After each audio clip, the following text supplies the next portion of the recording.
Dando continuidade às nossas atividades, teremos agora a mesa de debates intitulada Políticas Educacionais e Concepções Pedagógicas na Atualidade na América Latina.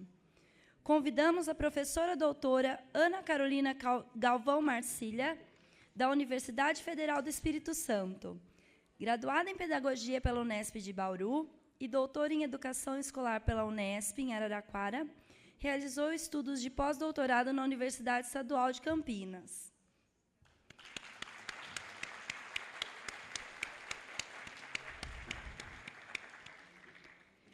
Convidamos também o professor doutor Flávio Reis dos Santos, da Universidade Estadual de Goiás, pós-doutor e doutor em Educação pela Universidade Federal de São Carlos, pesquisador do Grupo de Estudos e Pesquisas sobre Educação no Campo da Universidade Federal de São Carlos e coordenador do Núcleo de Estudos e Pesquisas em Educação Rural no Brasil, NEPER-BR, da UEG.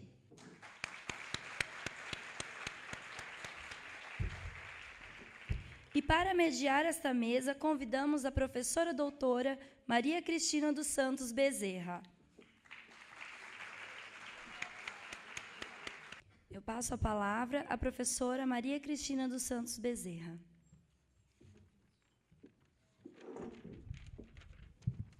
Bom dia. Coincidentemente, estou aqui no encerramento do nosso evento, com essa mesa muito querida, né?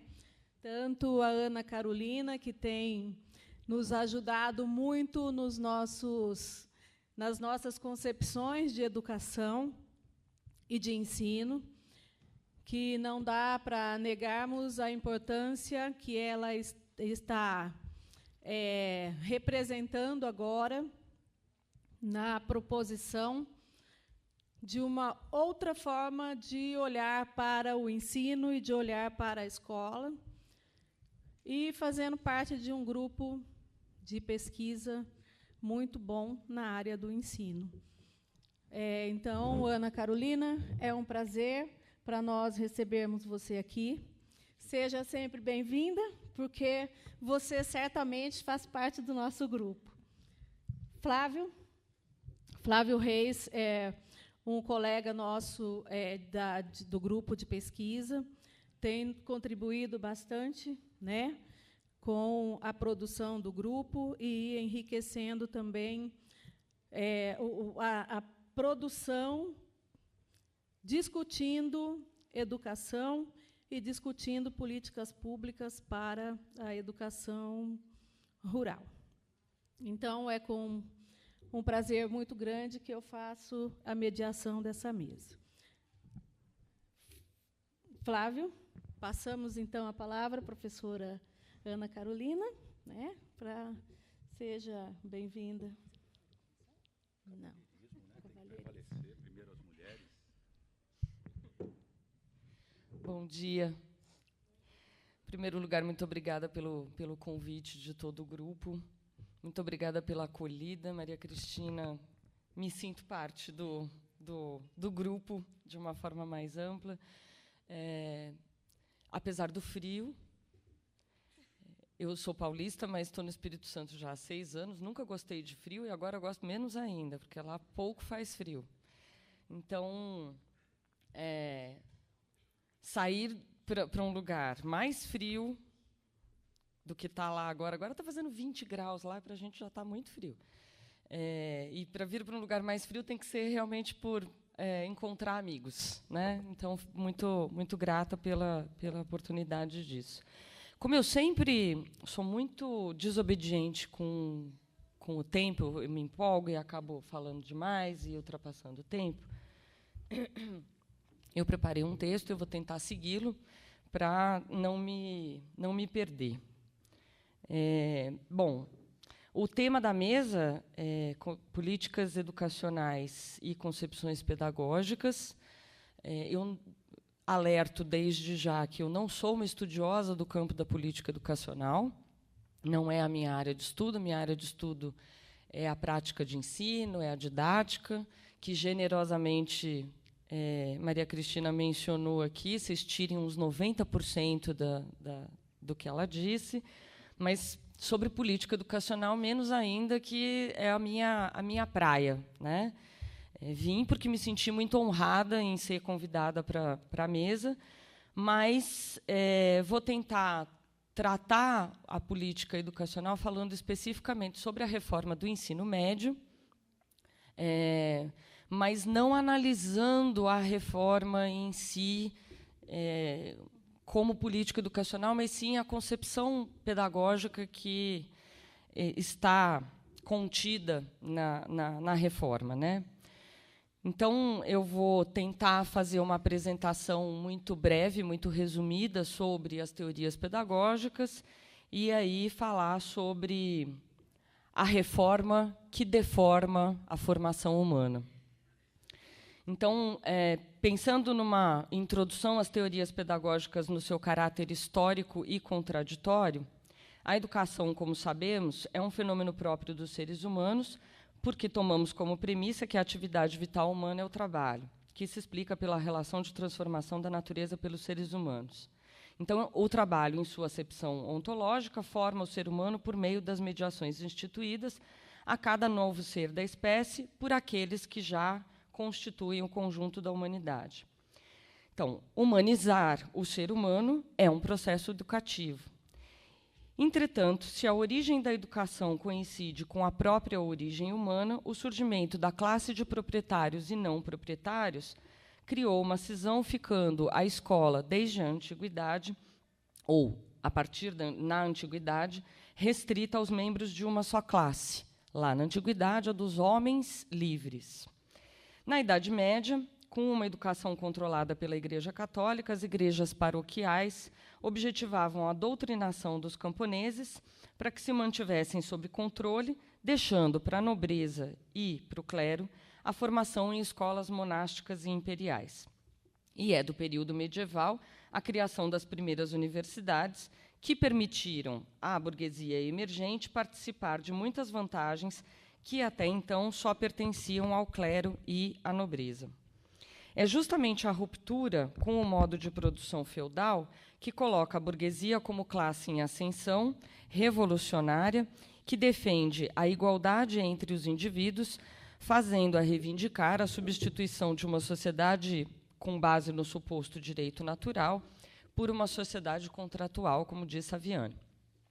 Inaugura-se a época moderna e a transição para o modo de produção capitalista, no qual os indivíduos são livres para fazer ou não certas concessões com base nas relações contratuais, cria a situação em que o trabalhador é, aspas, livre para vender sua força de trabalho, enquanto quem possui os meios de produção é livre para aceitar ou não a oferta da mão de obra.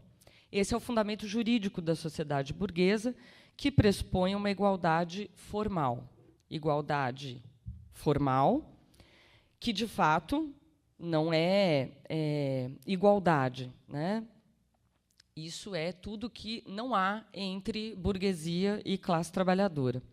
Em termos educacionais, essa nova forma de estabelecimento de relações sociais de produção significou, a partir do século XIX, advogar uma escolarização para todos, de modo a consolidar a ordem democrática. Uma democracia burguesa, mas que representou um salto no campo educacional com a estruturação dos sistemas de ensino nacionais. Ocorre, no entanto, que, consolidada como classe dominante, a burguesia vê seus interesses ameaçados, o que leva a defender, em termos educativos, diferentemente do que fez no seu momento revolucionário, quando defendia a escolarização para todos, uma pedagogia da diferença, afirmando que os seres humanos são essencialmente diferentes, com capacidades, motivações e interesses próprios a cada um. E, com esse princípio, em nome de um suposto respeito às diferenças, legitima-se a desigualdade de acesso ao patrimônio humano genérico, bem como a dominação e os privilégios, pois à classe dirigente será oferecida educação para governar e para a classe trabalhadora a educação para o trabalho, alienado e explorado. Mais uma vez, evidencia-se que no movimento escola novista, que eu acabei de descrever, a contradição entre trabalho e educação em seu sentido ontológico. No final da primeira metade do século XX, diante da ineficiência da escola nova para resolver o problema da marginalidade, como aponta Saviani, uma nova teoria educacional, visando atender os interesses do modo de produção capitalista, se articula. Trata-se da pedagogia tecnicista. Chega ao Brasil em meados da década de 1960.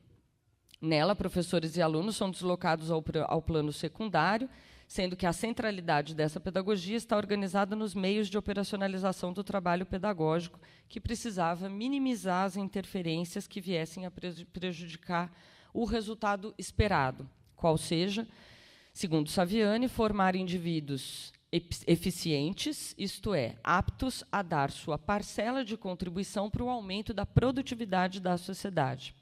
E aí, novamente, a educação escolar não se prestou a garantir as condições de humanização necessárias ao pleno desenvolvimento dos indivíduos, fragmentando a formação humana e colaborando para a permanência das condições de alienação. Bom, eu entro agora no período posterior, à década de 1980, em que a gente tem um quadro de teorias pós. As teorias pós só nos deram o acirramento das condições de alienação que alimentam o empobrecimento humano. A década de 1980 foi marcada no Brasil pelo processo de mundialização da economia, que encontra no neoliberalismo a retórica que legitima a reordenação do Estado em função do atendimento das necessidades do capital. Nesse contexto, se inicia no Brasil um clima de reconstrução da ordem democrática, com intensa ascensão de movimentos sociais e organização de segmentos da assim chamada sociedade civil, para a garantia do exercício de cidadania. Entretanto, tanto democracia quanto cidadania, palavras tão fortes e intensamente utilizadas, com conotação crítica, não explicitaram, de fato, um projeto histórico de transformação social. Para Saviani, o processo de abertura democrática que se deu nesse período foi marcado pela conciliação que resultou na garantia da continuidade da ordem econômica. Pedagogicamente, a década de 1980 abriu as portas para o construtivismo, amplamente adotado como referência central no campo educacional, no interior do qual as aprendizagens expressam conhecimentos relativizados, tanto porque estão vinculadas à vida cotidiana dos indivíduos, como porque todo o conteúdo apreendido depende de um ponto de vista construído por cada sujeito. Não podemos desconsiderar que foi também na década de 80 que se deu fôlego às pedagogias contra-hegemônicas, mas, no contexto da década de 90, marcado pela hegemonia do ideário neoliberal, verifica-se que, diante das frustradas tentativas de implantação das políticas educacionais de esquerda, na década de 80, na década de 90, refluíram as adesões dos educadores aos movimentos progressistas, mais especificamente aos movimentos marxistas, porque os pós-modernos também vão se considerar como progressistas, né? A situação posta na década de 90, em continuidade ao que anteriormente havia sido iniciado, é o da reestruturação produtiva do capital, com vistas à flexibilização do trabalho, terceirização, imposição de normas de qualidade e produtividade, diminuição do emprego, mudança nas relações de trabalho, subemprego, trabalho doméstico, etc., redução do poder dos sindicatos e perda dos direitos trabalhistas. Tudo isso que eu acabei de falar é de um pesquisador falando sobre a década de 90. Que é exatamente, eu posso ler de novo e vocês vão reconhecer exatamente o que a gente está vivendo nesse momento com as atuais reformas da Previdência trabalhista, lei da terceirização e assim por diante.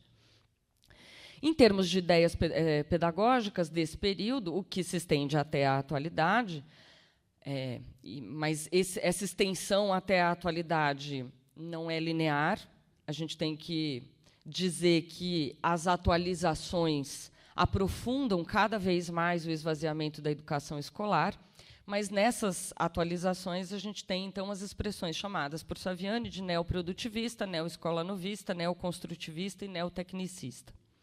Como podemos observar, a educação escolar não foi, até hoje, uma arma para a classe trabalhadora que pudesse ser utilizada para a sua emancipação. e assim permanece nos dias atuais, uma vez que a educação escolar continua a passos largos, perdendo cada vez mais seu caráter humanizador e decisivo para a formação das novas gerações. E aí, então, diante disso, eu passo a comentar a Lei 13.415, de 2017, que é a lei do ensino, da reforma do ensino médio. A Lei 13.415 determina, no seu artigo 4º, que o currículo do ensino médio deve se organizar por diferentes arranjos curriculares, e aí os arranjos curriculares são linguagens e suas tecnologias, matemática e suas tecnologias, ciências da natureza e suas tecnologias, ciências humanas e aplicadas e formação técnica e profissional. Tem esses 5 arranjos curriculares. Esses arranjos eles devem ser pensados conforme a relevância para o contexto local e a possibilidade dos sistemas de ensino. O parágrafo 5º desse artigo 4º assinala que os sistemas de ensino, mediante disponibilidade de vagas na rede, possibilitarão ao aluno concluinte do ensino médio cursar mais de um itinerário formativo. No parágrafo 6º, a lei estabelece que, a critério dos sistemas de ensino, a oferta de formação com ênfase técnica e profissional considerará vivências práticas no setor produtivo, com possibilidade de certificação intermediária de qualificação para o trabalho e organização por módulos. Eu vou comentar isso depois. Também, no parágrafo 10, parcerias com o setor produtivo e outras instituições, e aí em outras instituições está o Sistema S. Aparece no parágrafo 6º e 8º, além da abertura para que sejam firmados convênios com instituições de educação à distância. Isso está no parágrafo 11. No tocante à formação dos professores, o artigo 6º altera a Lei de Diretrizes e Bases da Educação Nacional, em seu artigo 61, incluindo como profissionais da educação básica, da educação escolar básica, profissionais com notório saber, reconhecido pelos respectivos sistemas de ensino, para ministrar conteúdos e áreas afins à sua formação ou experiência profissional, atestados por titulação específica ou prática de ensino em unidades educacionais da rede pública ou privada, ou das corporações privadas. Vejam que assim tem uma variedade muito grande, uma gama muito grande de possibilidades do que pode ser considerado esse tal notório saber. Também pode ser considerado profissional da educação básica, a partir de agora, profissionais graduados que tenham feito complementação pedagógica. Além disso, também suprimiu, em função dessas alterações, no artigo 61, que a formação docente deva ser realizada em universidades e institutos superiores de educação. Então, agora eu vou fazer aí algumas observações a respeito desses pontos que eu destaquei da lei. Primeiro, já anunciei aqui que o texto é bastante vago, né? Então, poderá oferecer, a depender das condições do sistema de ensino, conforme disponibilidade. Então, não tem nenhuma clareza de quais são os critérios que determinam essas variáveis, né? Esse poderá oferecer, a depender das condições. Que condições? Quais são os critérios dessas condições, né? Isso não tem clareza na lei. Aí eu vou tocar em alguns pontos específicos. O primeiro, sobre os arranjos curriculares e o atendimento às necessidades e interesses dos estudantes. Como assinalado, o currículo do ensino médio deve se organizar por diferentes arranjos curriculares conforme a relevância para o contexto local e possibilidades dos sistemas de ensino. Imediatamente, já é possível observar o alinhamento dessa proposta com as teorias pós-críticas, que valorizam fortemente a experiência, a vivência, o local e o imediato como referências para a organização do ensino. As justificativas em torno desses arranjos curriculares se dão com argumentações que giram em torno do desinteresse dos estudantes pelas disciplinas escolares, que precisariam ser adequadas aos interesses e necessidades deles, conforme seus contextos de vida e trabalho. Vai daí que os itinerários, que eu estou chamando de deformativos, pautados na construção de competências, aproximem-se grandemente à concepção de aprendizagem flexível, tipicamente basilares dos cursos EAD, pois agora, assim como a flexibilização de horários para estudo, que já é praticado no EAD, o aluno pode também flexibilizar o conteúdo da sua aprendizagem. Isso tem um interesse muito particular, né? E aí eu vou tentar comentar sobre isso. Fugindo da responsabilidade e das críticas à supressão de disciplinas como artes, educação física, filosofia e sociologia, a Lei 13.415 jogou para a Base Nacional Curricular Comum Curricular, a BNCC, a tarefa de versar sobre a disposição desses componentes nos currículos. Só que lá, na BNCC, não se encaminha diferentemente no que se refere ao aspecto pedagógico, pois a BNCC pauta-se objetivamente na formação por competências, que também está aí no pacote das teorias pós-modernas, né? Então, isso em nada altera o princípio dos interesses e necessidades dos estudantes em detrimento de conhecimentos universais. Em outras palavras, como afirma Cássia Quenzer, a organização curricular aprovada, ao flexibilizar os percursos, institucionaliza o acesso desigual e diferenciado do conhecimento. Outro ponto importante do alinhamento entre a 13.415 e a BNCC é que são obrigatórias, em todo o ensino médio, somente língua portuguesa e matemática. As demais disciplinas devem ser obrigatoriamente incluídas, mas não em todo o percurso. Então, elas podem ser ministradas em módulos, aqueles módulos que eu mencionei lá no começo. E esses módulos eles podem ser de carga horária reduzida, eles podem, inclusive, ser realizados na tal parceria com a educação à distância, né? Além disso, a base é bastante explícita, a relação entre a reforma do ensino médio e as avaliações nacionais e internacionais, que hierarquizam os sistemas educacionais, classificando-os segundo uma lógica meritocrática. Assim, procura-se garantir que os alunos tenham melhor desempenho nas avaliações de larga escala pela possibilidade de currículos com disciplinas de menor dificuldade. Então, eu tenho vários percursos formativos, a maioria das instituições não terá condições de oferecer os 5 percursos, e os alunos, na verdade, não terão opções, mas, dentro daquilo que será oferecido, obviamente, se está no desejo dele de escolher, né, ele vai acabar escolhendo aquilo que ele acha que ele tem mais facilidade e, portanto, o resultado das avaliações também tem a possibilidade de falsamente melhorar, né?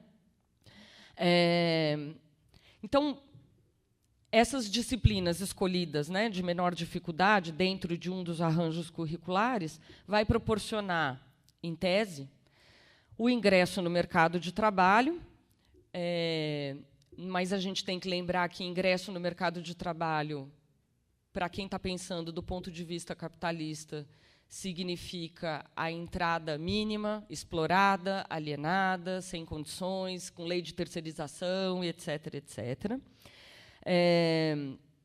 E, especialmente, muito fortalecida a ideia do empreendedorismo, ou seja, o indivíduo é responsável pelo seu sucesso ou fracasso, tanto educacional quanto profissional, apartado de todo um conjunto de condições que compõem as suas possibilidades.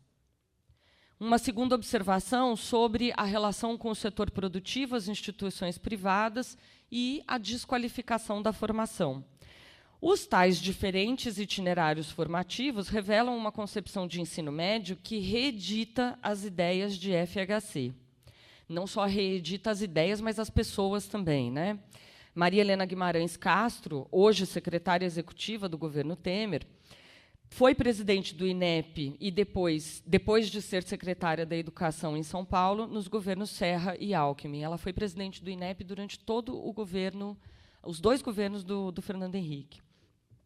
Então, a concepção de ensino médio assumida nesse momento, é uma concepção como preparação para o ensino superior para uns e formação para o trabalho para outros. A ligação com o setor produtivo é mais que evidente e, além disso, demonstra a inclinação do governo para o enlace com o setor privado, ou seja, não se trata de um projeto interessado exclusivamente na reforma do ensino médio, mas a forma de garantir um projeto destinado ao segmento privado superior, como saída para uma crise em que se enredou o sistema de ensino privado superior. O sucesso vertiginoso da Croton, que é a maior empresa de educação, ele não é representativo do conjunto das instituições superiores, né? As instituições privadas superiores elas perderam muito. Então, essa reforma tem a ver também com o reinvestimento, né, no setor privado educacional.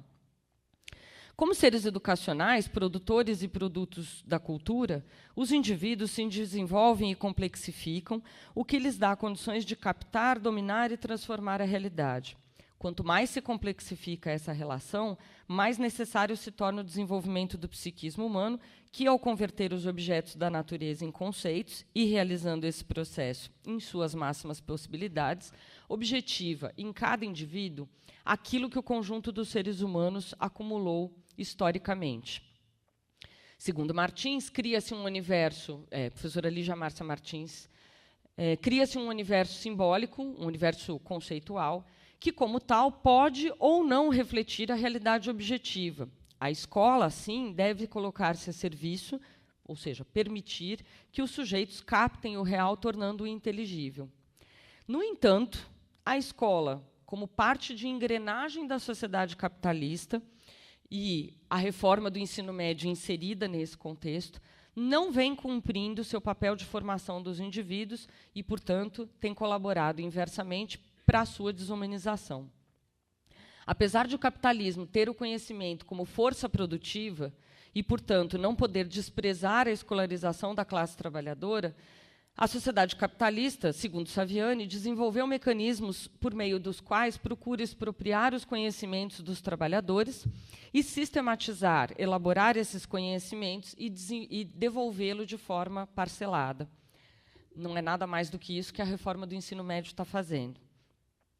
Essa distribuição em parcelas, em pequenas doses, e só dentro da necessidade para a formação de força produtiva do capital, como diriam Ricardo Antunes e Márcio Postman, num texto em que eles falam sobre a necessidade do enxugamento das empresas, mas eu entendo que o conceito que eles estão usando ali serve para o que a gente está fazendo, que a gente está assistindo no ensino médio.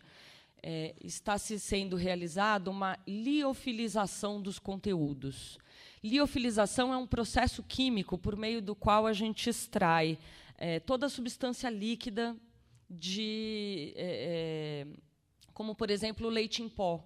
O leite em pó passa por um processo de liofilização. Você tira toda a substância líquida dele e deixa ali só aquela substância desidratada. O que a gente está fazendo com a reforma do ensino médio, e eu diria que, por meio da BNCC, com a educação, os seus conteúdos como um todo, é uma liofilização dos conteúdos. A gente está desidratando e ficando com o mínimo do que é possível para ele. Ou seja, os conteúdos escolares estão se transformando cada vez mais em algo morto, vazio, insuficiente e pobre. Bom, em relação ao notório saber, que é o meu último ponto, ao responsabilizar o próprio estudante por suas escolhas, a justificativa é que é preciso acabar com o academicismo. No entanto, essa visão impede que os jovens acessem o conhecimento de forma complexa, porque não se apoiarão em bases teóricas e estarão restritos à simplificação da prática, dos usos dos conhecimentos nos processos de trabalho, cada vez mais flexíveis, adaptativos e inseridos em cadeias produtivas que exigem, para que se possa explorar o trabalhador, um sujeito multitarefa, que é capaz, segundo a Cássia Quenzer, de exercer trabalhos temporários, simplificados, repetitivos e fragmentados, que não necessitam de formação qualificada.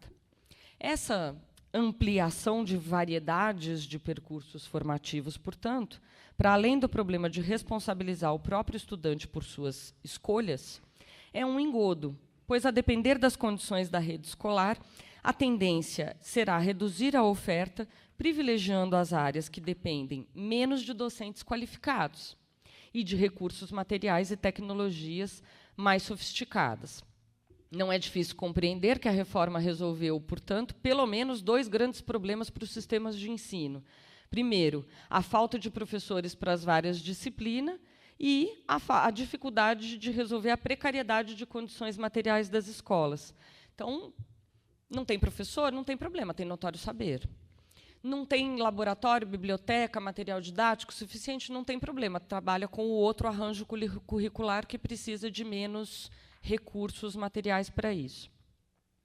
Toda essa flexibilização formativa vai resvalar, obviamente, no lugar que ocupa o professor e o destaque dado à sua formação. Se o mais importante é o conhecimento tácito, se os percursos formativos estão ligados umbilicalmente à formação de competências que preterem a teoria, aquele que ensina pode ser, no mais das vezes, um bom prático, destituído de compreensões teóricas mais elaboradas sobre a sua própria atividade. Além das consequências para a formação do ensino médio, a contratação de supostos especialistas desqualifica a profissão docente, desobriga o Estado de concursos públicos, facilita parcerias público-privadas, flexibiliza direitos trabalhistas e previdenciários, favorece discursos conservadores, como o que está contido no movimento Escola Sem Partido, porque impede o pensamento crítico, enquadra a educação nas políticas de austeridade, absolutamente necessárias à realização da PEC 55, a Emenda Constitucional 95, de 15 de dezembro de 2016, que limita gastos públicos durante 20 anos. Ou seja, a reforma do ensino médio não é um projeto isolado, né? Tem uma articulação entre reforma do ensino médio, reforma da Previdência, reforma trabalhista, lei da terceirização. Isso tudo faz parte de um pacote muito bem orquestrado para agredir os direitos da classe trabalhadora e liquidar o Estado brasileiro. Bom, sobre as políticas de austeridade, que é para isso que todas essas reformas servem, eu não posso deixar de mencionar aqui que essas políticas de austeridade no Espírito Santo têm sido tomadas como modelo nacional, né? Nossa, o Espírito Santo saneou as contas, o Espírito Santo já teve um sistema carcerário muito precário, hoje em dia ele tem um sistema carcerário modelar. Então, as políticas de austeridade no Espírito Santo funcionaram. Funcionaram para quem, né? Aí a gente tem que fazer essa pergunta, porque a gente tem, no Espírito Santo, um grande número de fechamento de escolas do campo e da cidade, porque foi implantado um projeto chamado Escola Viva, um nome bastante sugestivo. Obrigada. O Escola Viva é uma escola de período integral, muito bonita esteticamente, né, com uma estrutura física muito legal, mas com professores em dedicação integral à unidade escolar, mas que, para poder funcionar como modelo estético, precisa ter pouco aluno. Então, você concentra naquela escola uma quantidade X de aluno, mas uma quantidade Y mais 2 sai daquela unidade escolar e vai ser distribuída e depositada em outras unidades sem a mínima condição. Essa é a Escola Viva do Espírito Santo. A forma como foram tratadas as ocupações estudantis realizadas no ano passado em 67 escolas pela Secretaria de Direitos Humanos, que eu só chamo de Secretaria de Direitos Desumanos, não tem nenhuma atenção ao que deveria ser uma Secretaria de Direitos Humanos, né? Eles puseram, para vocês terem uma ideia, quando os estudantes ocuparam a Secretaria de Educação, os estudantes ficaram ao relento, tomando chuva, proibidos de usar banheiro, de beber água. E aí, depois de uma semana que eles estavam lá, a gente conseguiu um acordo que a gente comemorou, porque eles foram autorizados a se abrigar quando chovesse e beber água. A que ponto nós chegamos quando a gente comemora um acordo em que a gente possibilita que as pessoas tenham acesso à água e à proteção com chuva? Só. Esse foi o tratamento dado pela Secretaria Estadual de Educação do Espírito Santo às ocupações estudantis no ano passado. Sobre o sistema carcerário, não é por acaso que a gente teve uma greve da PM que todo mundo assistiu, né, no país inteiro. O sistema carcerário modelar do Espírito Santo, ele é um modelo estético e não um modelo ético. A gente chama no Espírito Santo o sistema carcerário do governo estadual do governador Paulo Artung de masmorras do Artung, porque tem prisões em número muito maior, triplicou o número de prisões no Estado, mas as condições de tratamento ali dentro, e inclusive o número de denúncias de tortura dos presos, é um número absurdo, né? Então, ele é esteticamente bonito, mas eticamente completamente falido. Durante a greve da PM, o governador disse: nós não pagaremos o resgate que a PM está pedindo com a greve. Que eu saiba, com o pouco que eu conheço de segurança, num resgate diz que é para pagar o resgate, né? Pois ele não deu nada.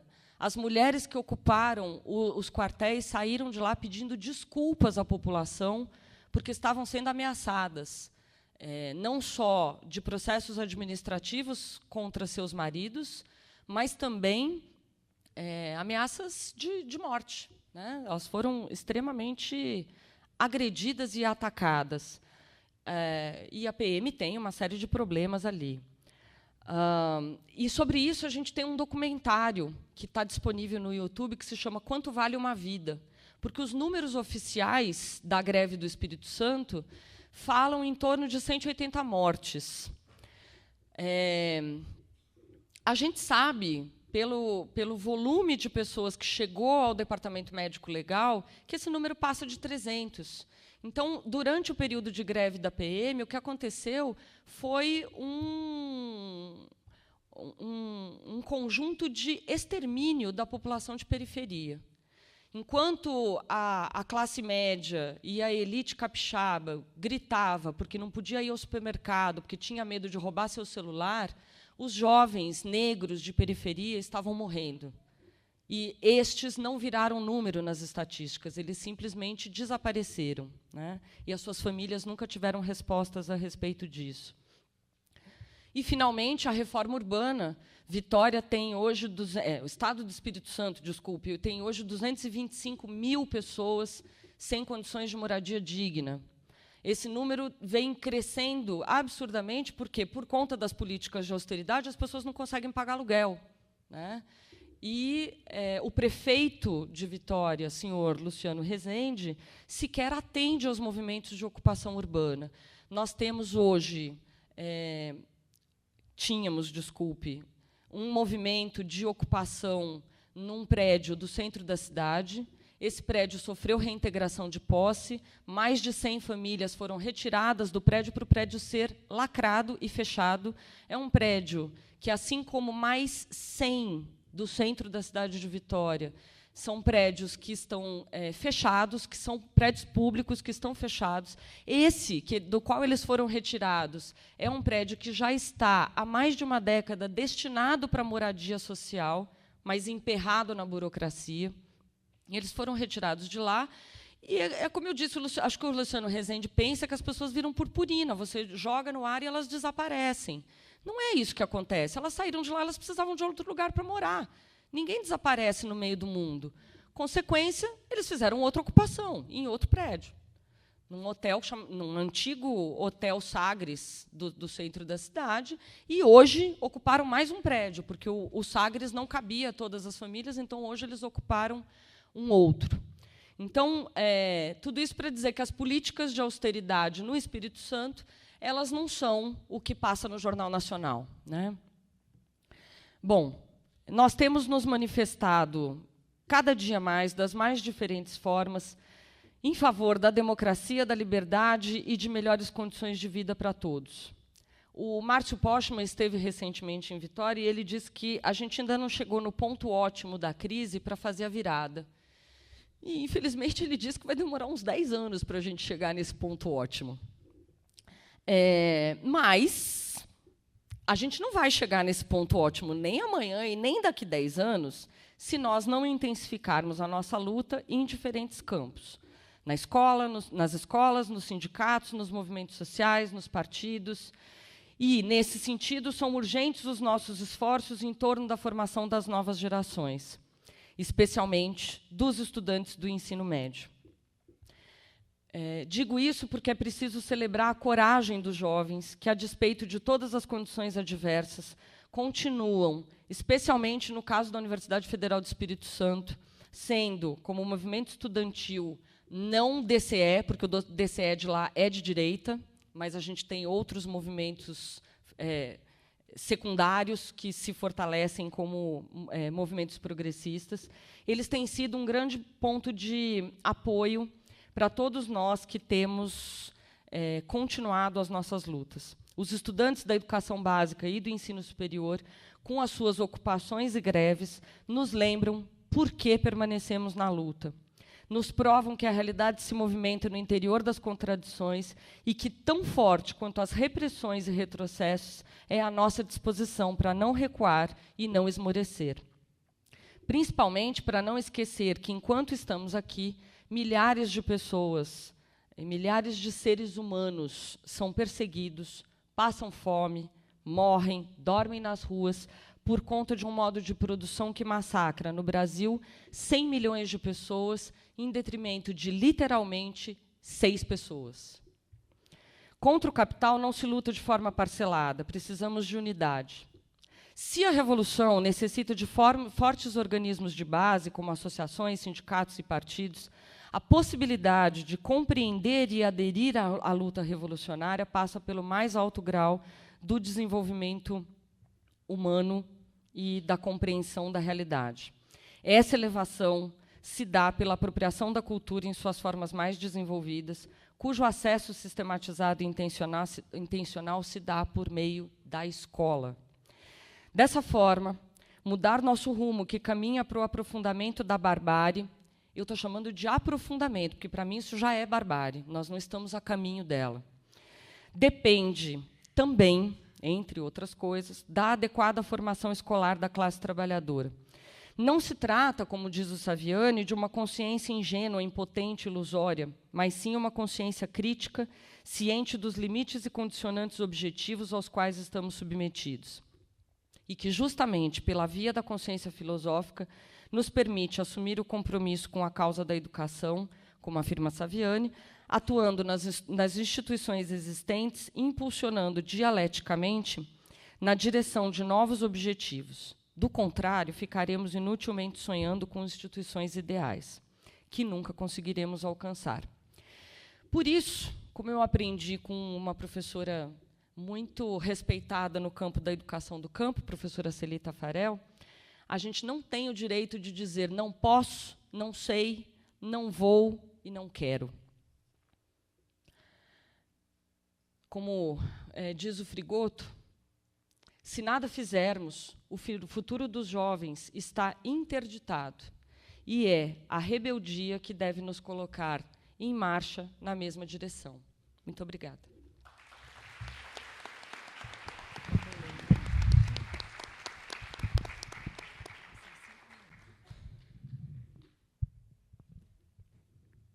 Muito obrigada, Ana Carolina. Passamos agora, então, a fala ao professor Flávio Reis.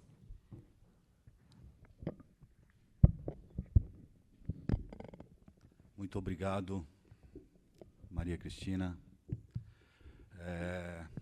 Eu quero agradecer ao GPEC, ao Luiz, à Cris, aos GPECs, pela determinação, pelo empenho, pela dedicação por se desdobrar o tempo inteiro para que esse evento se materializasse. Então, parabéns a todos nós por mais um seminário GPEC. E com muita alegria que eu recebi o convite e a oportunidade de falar aqui um pouquinho com vocês.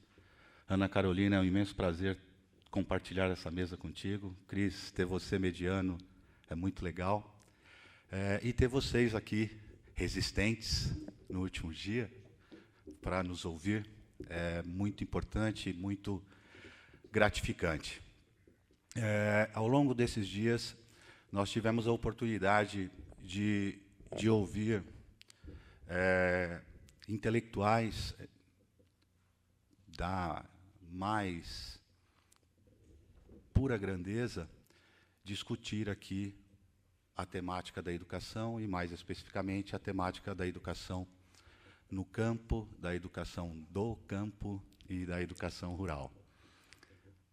Brasileiros, estrangeiros que nos brindaram com a sua presença e com a sua competência. Quero agradecer ao aceite e ao trabalho desenvolvido pelo professor Juan Carlos, da Universidade de Holguín, de Cuba. Muito obrigado, professor. Ao professor Alfonso Torres, da Universidade Pedagógica Nacional da Colômbia. Muito obrigado, professor Alfonso Torres. E vou tentar aqui ser o menos prolixo possível. Uma dificuldade enorme, né? Já que a gente fala tão pouco, normalmente. A ideia, como ouvimos muito nesses 2 dias, sobre a América Latina, inclusive os dados que a professora Cristina trouxe, o professor Juan, o professor Alfonso, eu e a Cris conversamos ontem e definimos encaminhar Brasil para a discussão de hoje.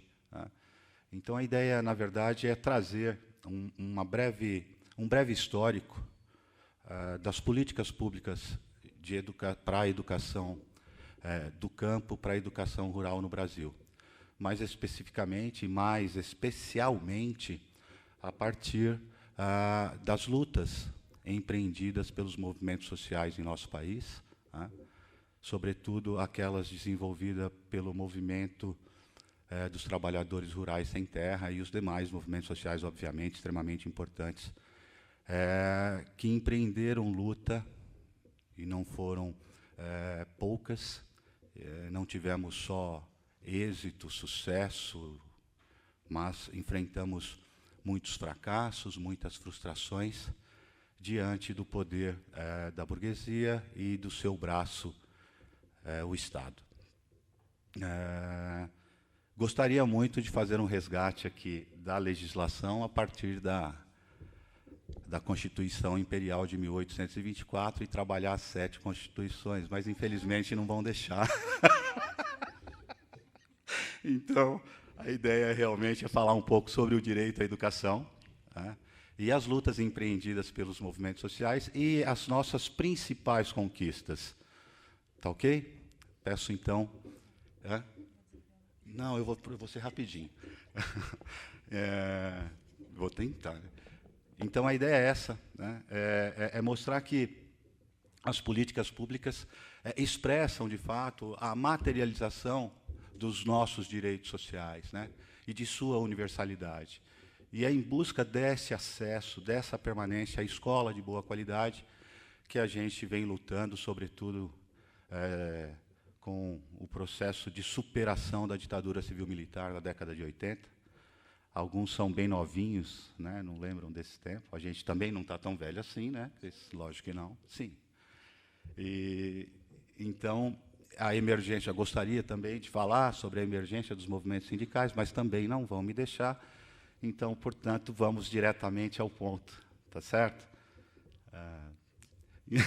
Então, entender a importância das políticas públicas em prol da classe trabalhadora, no contexto da sociedade capitalista neoliberal e neoconservadora. Aliás, o movimento da extrema-direita, né, vem nos sufocando, vem nos exprimindo exprimindo, né, mais, cada vez mais. E eu entendo que nós precisamos urgentemente unir forças, né? É preciso a retomada e a expansão da luta em prol dos nossos direitos. A fragmentação, a falta de união, a determinação de um objetivo comum e um objetivo nacional precisa urgentemente ser definida. E isso só ocorre com a nossa união, né, a união dos movimentos sociais. Eu, Flávio, não entendo que haja outro caminho diante da força e do poder do capital. E desse expansionismo desmedido e da retirada total de nossos direitos. E, portanto, diante desse cenário, encontramos aí a luta pela educação no campo, pela educação do campo, pela educação rural de boa qualidade. Miguel Arroyo costuma dizer o seguinte, que a educação precisa ser entendida sempre como recurso fundamental à população, reconhecida como sujeito de direitos, que se constitui e se forma como gente, que tem cara, que tem história. E é nesse sentido que precisa evoluir e unificar as forças de e entre todos esses movimentos que a gente acaba de enumerar, aí, ou só a partir de, né? Enumerei só um, mas tudo bem, vocês sabem quais são os outros, né? Empreendem luta em defesa da educação e em defesa da educação do campo. O Estado, nesse sentido, tem o dever de viabilizar e assegurar o direito à educação, garantir, né, o acesso a todos à educação. No entanto, insisto, é nosso dever, é dever da sociedade lutar em defesa da garantia desses direitos históricos e concretos. A permanência dessa luta é que vai nos garantir a condição de sujeitos históricos de direitos na sociedade. E, portanto, entendo que as políticas de educação elas devem ser universalizantes. E, além de considerar as especificidades, as particularidades, as carências, as necessidades locais, precisam ser globalizantes, precisam considerar o todo. Não podemos considerar única e exclusivamente a localidade, na medida em que urbano e rural não se apartam, né? Eles fazem parte de uma mesma totalidade. Então, há necessidade de uma formação total. E precisamos considerar isso e lutar em defesa disso. Nessa direção é que a gente localiza o nosso primeiro grande evento, que é o primeiro encontro de educadores na reforma agrária, realizado em Lusiânia, em Goiás, em 1997, que, por sua vez, resultou no Programa Nacional de Educação na Reforma Agrária. Nossa colega está ali, está por ali, está lá. Entendo que foi a nossa primeira grande conquista, o Pronera, e a conquista maior, a sua transformação, a sua conversão em política pública de Estado.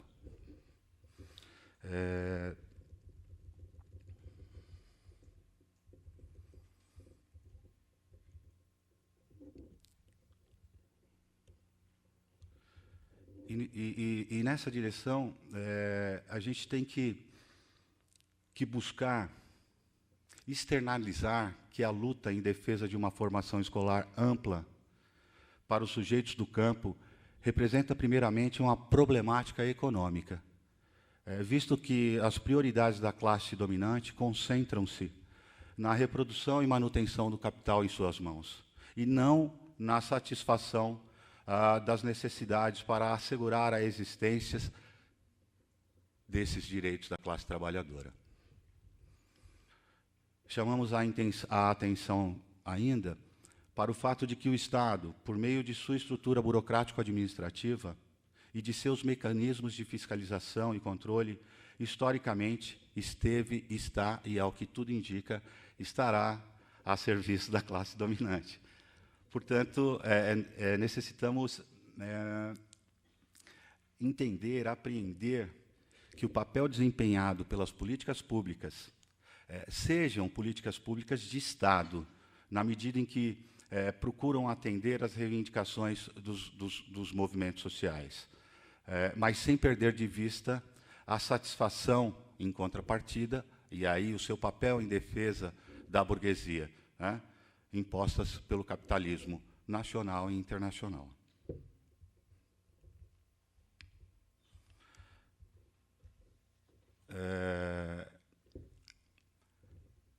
Dos movimentos sociais e, sobretudo, o desdobramento do primeiro Enera, nós teremos aí a emergência e a constituição do Movimento Nacional por Educação, o Movimento Nacional de Educação, perdão, no campo, que tem lutado para evitar a formulação, a elaboração, e a implementação de políticas compensatórias e assistencialistas, que insistem na manutenção da precarização das escolas no meio rural. E, nesse sentido, a gente ressalta a importância do Pronera, na medida em que representou e representa um marco substancial na busca e na conquista do direito à educação para os sujeitos que vivem no meio rural. E por desempenhar função de grande importância para contribuir com a diminuição das desigualdades escolares, sociais e econômicas em nosso país. Estou tranquilo de tempo, né?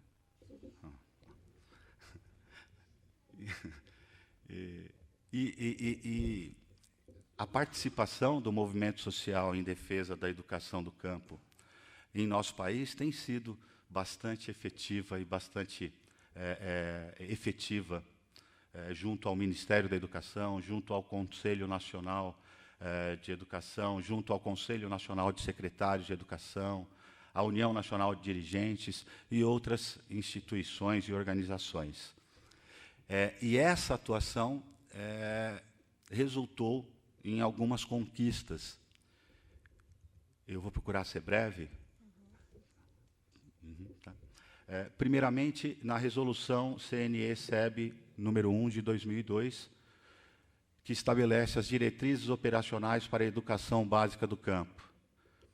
A segunda, a resolução Conselho Nacional de Educação, Câmara Básica de Educação, número 2 de 2008, que são as diretrizes complementares ao desenvolvimento de políticas públicas para o atendimento da educação básica do campo. E a resolução CNE-SEB número 4 de 2010, que estabeleceu as diretrizes curriculares nacionais para a educação básica e, mais especificamente, o capítulo 2, ao reiterar os dispositivos da resolução número 1, atendendo, portanto, às reivindicações dos movimentos sociais de educação para as populações do campo.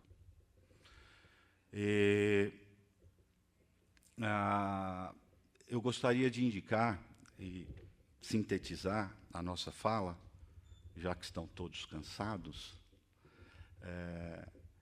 que, além do Pronera, nós conseguimos nos encaminhar para a conquista de outros programas. No entanto, recentemente, esses diversos programas, diversos projetos, ou seja, essas políticas que vinham sendo praticadas em nosso país, a partir de 2012, foram reunidas num pacote só, que vocês conhecem como o Programa Nacional de Educação no Campo, ou PRONACAMPO, que vai se dividir em 4 grandes eixos. E, por sua vez, dentro desses eixos, em algumas ações. E o PRONACAMPO, além do objetivo de financiamento das escolas, tem também, não só das escolas, tem também o objetivo de assistência técnica às escolas e, obviamente, ao ensino superior. O primeiro eixo é gestão e práticas pedagógicas. E aí eu vou citar alguns e depois a gente faz aqui a indicação do que a gente entende de avanço ou não nesse sentido. O primeiro eixo tem gestão e práticas pedagógicas. A primeira ação é o Programa Nacional do Livro Didático e a segunda ação, o Programa Nacional de Biblioteca da Escola.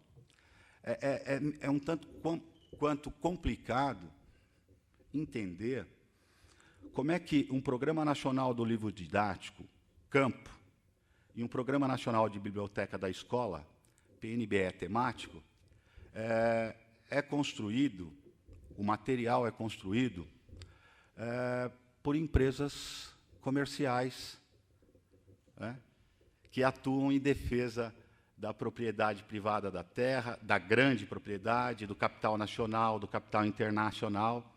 E, portanto, como é que essas empresas podem representar os interesses da classe trabalhadora e, mais especificamente, da classe trabalhadora do campo? Para reflexão.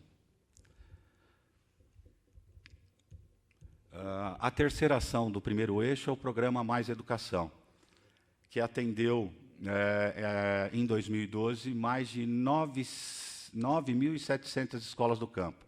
Ou seja, o que a professora Ana Carolina trouxe aqui, eu não vou me estender, a transformação dessas escolas em escolas de tempo integral.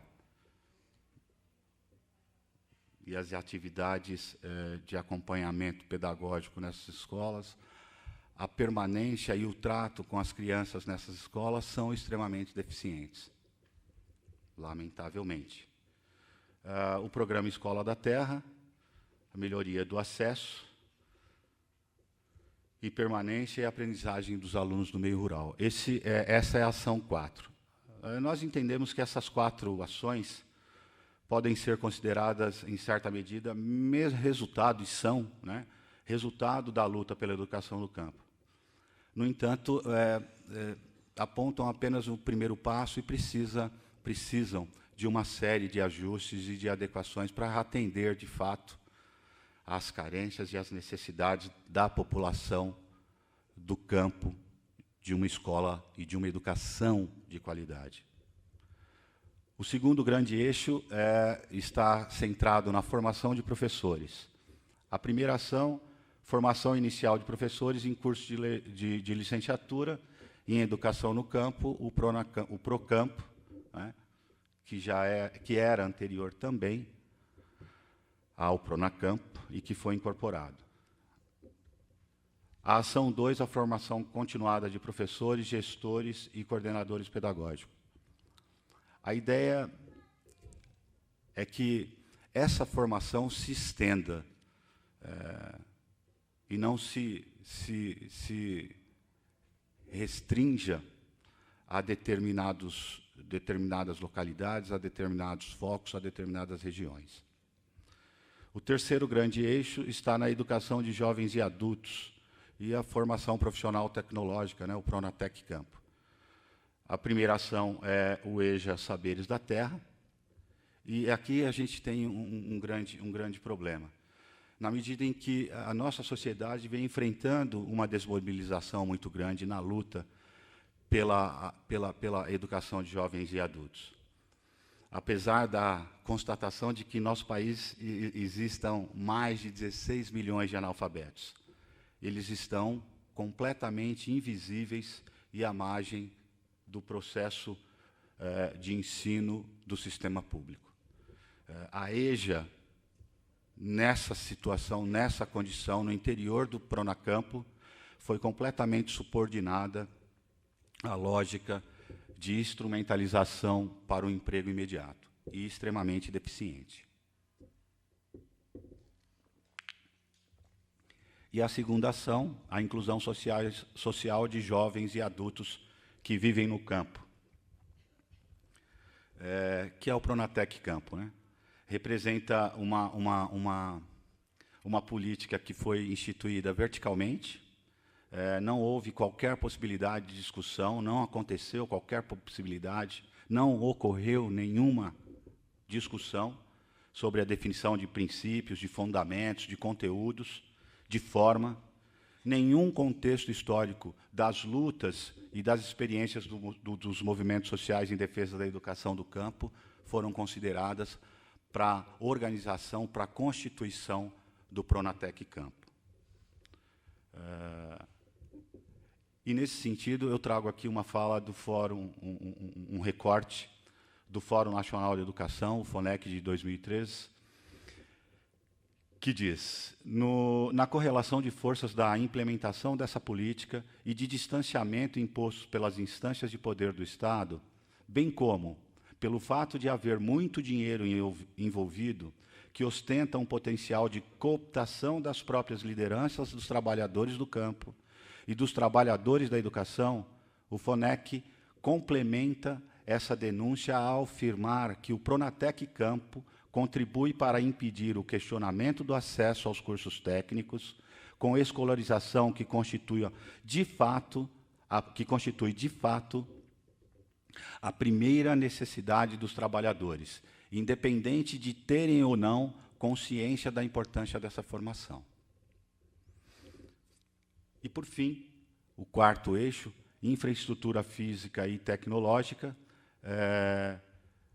Eu vou citar os últimos, bem rapidamente, e retorno aos dois primeiros, que eu entendo que cabe aqui uma breve consideração. O eixo 2 é a inclusão digital nas escolas do campo, que ocorreu de uma forma muito limitada. Um exemplo da inclusão digital na nossa região, no estado de Goiás e na nossa região, do sul goiano, nós temos um exemplo na cidade de Piracanjuba. Na verdade, são 5 escolas que realmente têm acesso total à internet e contempla toda a demanda das suas unidades escolares. No entanto, nas demais cidades que nós pesquisamos, são mais 14, nenhuma delas. Aliás, não temos muitas escolas rurais ou muitas escolas no campo nas demais. Somando todas, não chegamos a 18 escolas, o que é lamentável. E falo já por que tão poucas escolas num número tão grande de municípios.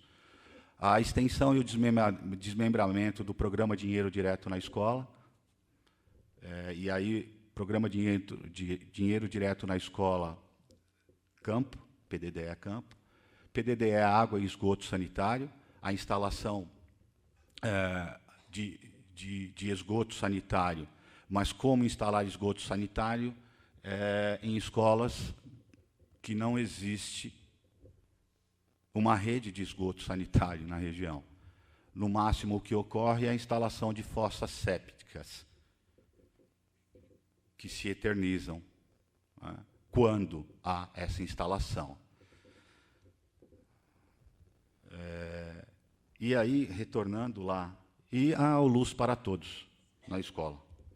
Se nos encaminharmos aí para algumas localidades do norte do estado de Goiás, por exemplo, fica difícil até localizar se existe prédio, portanto, se existe a escola.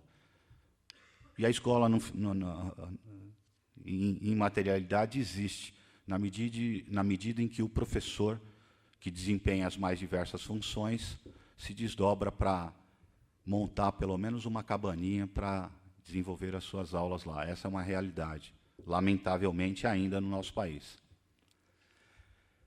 E a primeira ação, que é a que nos mais incomoda, é a construção de prédios escolares. É meio que incompreensível entender, ou totalmente compreensível entender, por que não acontece a construção de escolas no meio rural, ou reforma das escolas no meio rural. Porque a contrapartida disso, para as municipalidades, está o transporte escolar.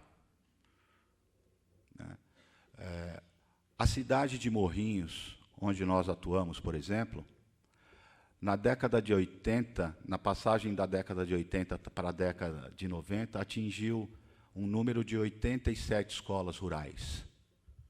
Hoje tem 3 às beiras das rodovias. 153, que liga o sul até o norte, né? E na rodovia que liga a cidade de Morrinhos à cidade de Caldas Novas. São essas 3 escolas.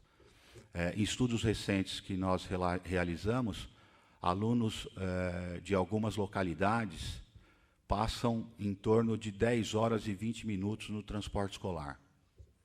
Saem de casa às 7 da manhã e voltam aí 7, 8, 9 da noite, né? Então, é muito complicada a situação ao considerarmos esse investimento na construção de prédios escolares. Ele realmente inexiste. A opção é pelo transporte escolar.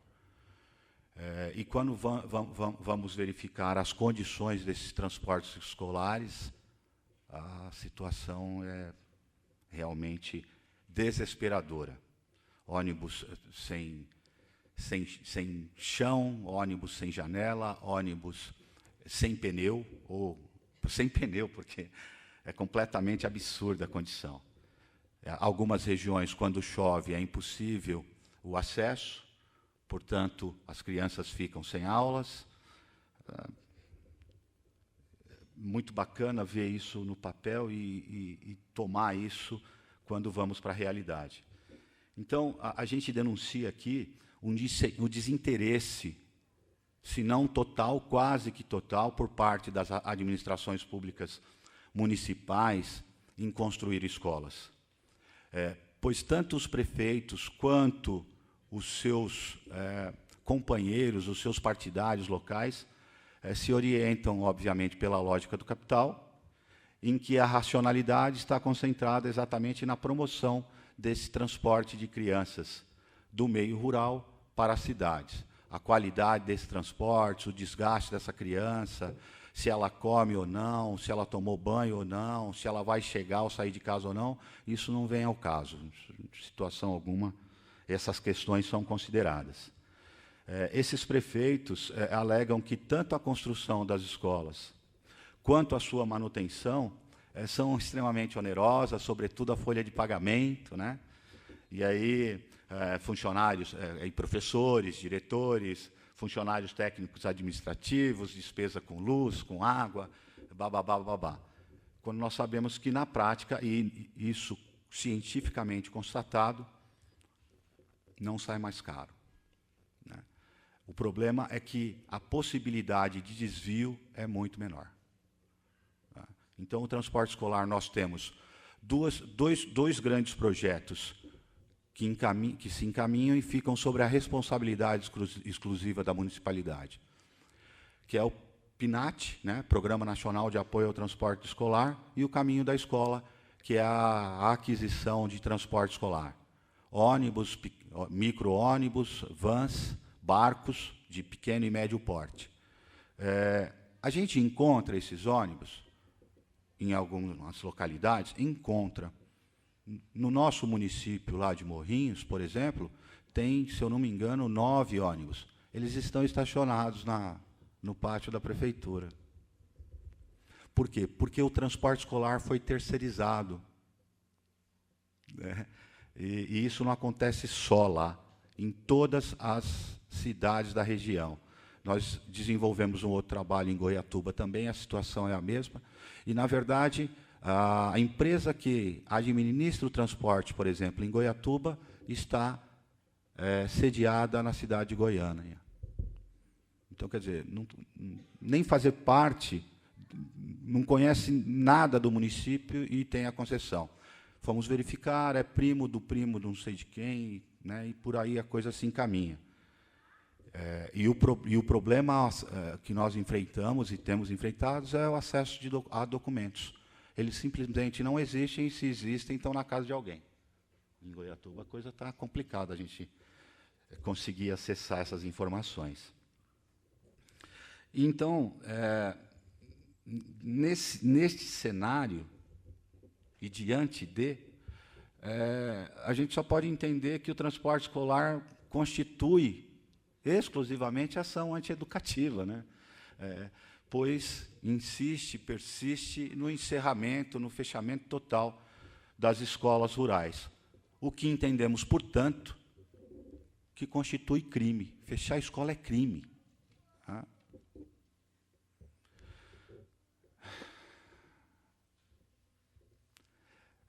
O transporte escolar tem exclusivamente, no nosso país, o objetivo de atender aos interesses econômicos, financeiros dos dirigentes políticos locais. É a partilha total do transporte escolar, a precarização da escola extremada, a proletarização do trabalho docente. Na medida em que, denunciamos aqui também, havia transporte escolar para alguns professores em difícil acesso na cidade de Piracanjuba, e ele foi suspenso essa semana, esse auxílio vinha em folha de pagamento, porque é muito oneroso para a prefeitura e não tem retorno financeiro algum. Então, a questão é muito delicada e a gente não vê movimentação.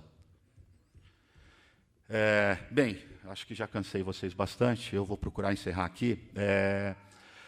É claro que a gente não pode negar, em situação alguma, que a nossa luta tem alcançado êxito.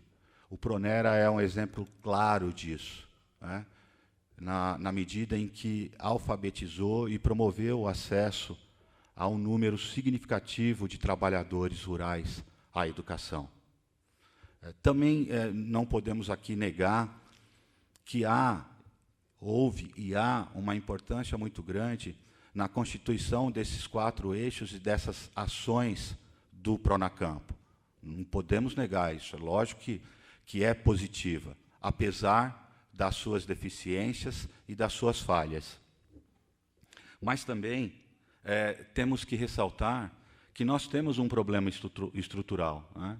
Na medida em que a centralidade do Pronacampo ela está voltada, ela não está voltada para a garantia de uma política pública que possibilite, de fato, o avanço em direção à formação da mão de obra do trabalhador, na medida em que ela está voltada exclusivamente para a satisfação das demandas do agronegócio.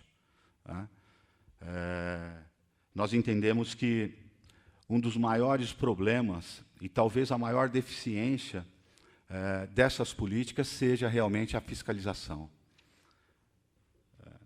para que ela se faça cumprir. O caso mais claro aqui, eu tomo como exemplo, mais uma vez, o transporte escolar, né? Um acompanhamento, uma fiscalização, uma maior transparência.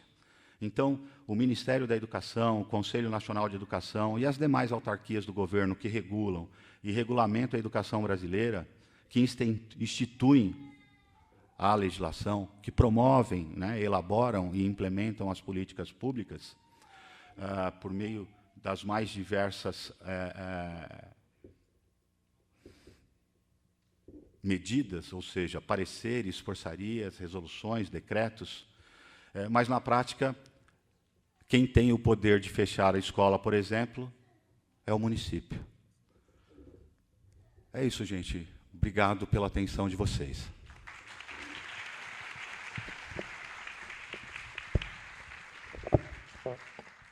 Consegui? Dentro do horário? Agradeço ao professor Flávio Reis pela sua colocação. Professor Marcos Cassim.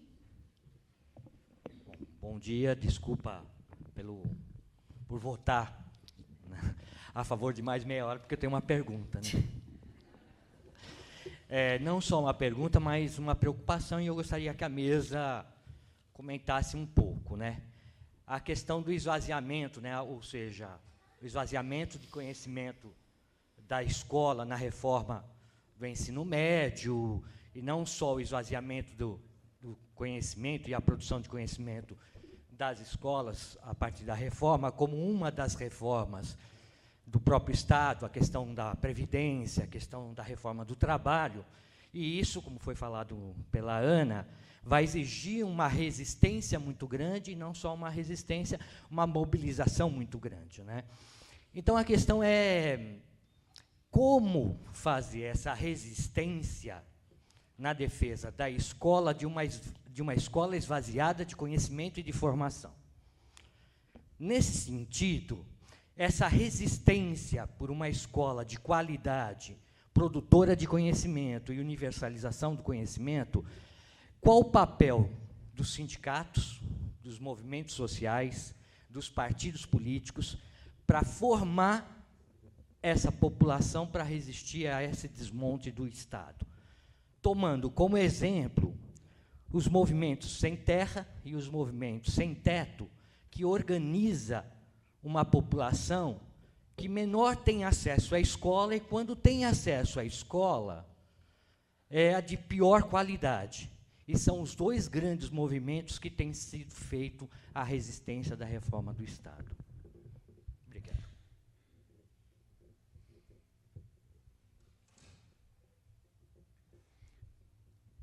Bom dia a todos. Eu sou o professor João Virgílio, Departamento de Educação, aqui da UFSCar. Primeiro, eu queria dar os parabéns para o grupo GPEC, que organiza esses fantásticos seminários, ao Luiz Bezerra, a Cristina, toda a turma, né, que está aí o ano todo trabalhando. Eu acho que isso já é um sinal de resistência, né? Toda a produção que sai a partir disso, o tempo todo, o ano todo, os grupos, Pedagogia da Terra, a especialização e todas as outras atividades que a gente acompanha e do qual a gente também usufrui, né? Eu tenho utilizado textos, tenho aproveitado. Parabéns. Acho que esse trabalho aqui do seminário é um sucesso. Eu estava viajando, só cheguei ontem à noite, então só pude participar agora. Eu acho que o que o Cassim falou, já vou começar a dar uma resposta. Posso começar a dar uma resposta para ele? Fique à vontade. Mas eu não posso, democraticamente, começar uma resposta? Eu acho que é porque eles foram menos domesticados. A escola domestica demais e vai deixando o pessoal... olha, está tudo bem, obediente, né? A professora falou, né? E quem está menos domesticado não aceita tudo isso, né? E, com isso, são os movimentos que mais conseguem resistir. Infelizmente, a nossa escola é uma escola de adestramento, uma escola de domesticação, desde o início, desde o comecinho. Essa escola é uma desgraça. E a gente está querendo desgraça para todo mundo, para mais gente. Então, a primeira coisa que a gente precisa saber é por que a gente quer mais escola. Eu sou professor de estrutura e funcionamento de educação básica.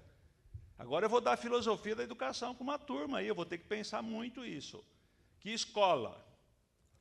Estão falando aí que vão dar escola de tempo integral. Já perguntaram para mim, professor, o senhor é favorável à escola de tempo integral? O que o senhor acha disso? Eu falo, é merda ao quadrado. Porque merda nós já temos. Então, claro, então, primeiro perguntar, que escola é essa? A questão que a professora falou do desmanche do ensino médio, né, que eles chamam de reforma, aqui em São Carlos tem uma professora que é dirigente de ensino que está no Conselho Estadual de Educação. Parece que o Conselho Estadual de Educação não está nada disposto a adotar esse desmanche, por total incapacidade de fazer esses 5 eixos itinerários formativos. Não está conseguindo dar conta de nenhum. Não está conseguindo dar conta do que está aí. Gente, o negócio é o seguinte, eu acho que o Darcy Ribeiro que dizia, o insucesso da educação não é fracasso, é projeto das elites. E vocês perceberam que começou a dar certo alguma coisa, né? Começou a dar certo que o pessoal começou a protestar, começou a ocupar a escola. A professora falou lá do Espírito Santo, né? Começou a ocupar, aqui do São Paulo também. Começou a dar certo. Então, vamos acabar outra vez. Então, não é insucesso, é projeto das elites. E nós temos que ter isso consciente. Primeira coisa, nós temos que ter isso consciente. Não é porque os professores não conseguem, porque os alunos são burros, é porque é projeto. Nós, educadores, precisamos saber disso. é projeto das elites escravocratas não quererem uma educação. Então, isso a gente precisa saber decor. A gente que estuda história da educação precisa saber decor isso. E eu queria terminar fazendo uma homenagem ao... que a gente vê tanta desgraça todo dia, abre jornal. Eu me sinto... Eu gosto de revisitar a música, né? E eu me sinto assim, olha, Ivan Lins, a gente não tem cara de babaca. Quer cantar junto, pode cantar. A gente não tem jeito de babaca. A gente não está com a bunda exposta na janela para passar a mão nela. Mas, na verdade, a gente está com a bunda exposta na janela para passar a mão nela o tempo todo, gente, com isso que está aí. Eu me sinto assim, a cada notícia, a cada desgraça. A gente está com a bunda exposta na janela para passar a mão nela, mas precisa tirar a bunda de lá. Ok, professor. Mais alguém para fecharmos o bloco de 3? Oi, eu sou o professor Alexandre, aqui da vizinha Araraquara. Tomando por base, o professor Flávio falou que o Estado é um braço da burguesia. Como tirar um braço de ferro com essa porra de Estado?